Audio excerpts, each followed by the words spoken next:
पश्चिम बंगाल में सत्ता बदली और बदल गई आरक्षण की पूरी राजनीति। सीएम शुभेंदु अधिकारी की सरकार ने ओबीसी आरक्षण की पूरी व्यवस्था को पलट कर रख दिया।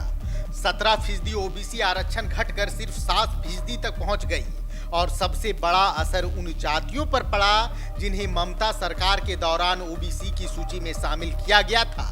चर्चा इसलिए भी तेज है क्योंकि इसमें सबसे बड़ी संख्या मुस्लिम समुदाय से जुड़ी जातियों की बताई जा रही है।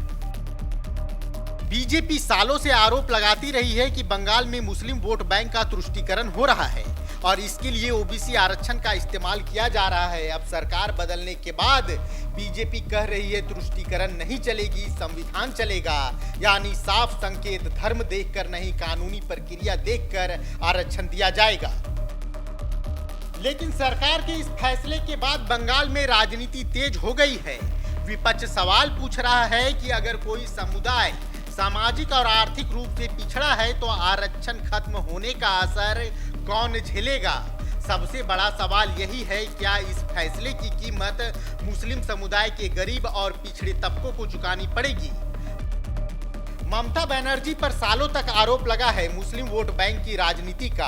अब शुभेंदु सरकार पर सवाल उठ रहा है, क्या मुस्लिम आरक्षण के ढांचे को बदलकर नया राजनीतिक संकेत दिया जा रहा है।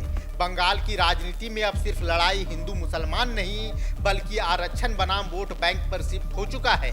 बंगाल की सरकार बदलने के बाद अब सवाल सिर्फ आरक्षण किसे मिलेगा इस बात का नहीं है। सवाल ये है, क्या मुस्लिम समुदाय को बीजेपी सरकार ने बड़ा झटका दे दिया है या फिर बरसों पुरानी व्यवस्था को ठीक किया जा रहा है।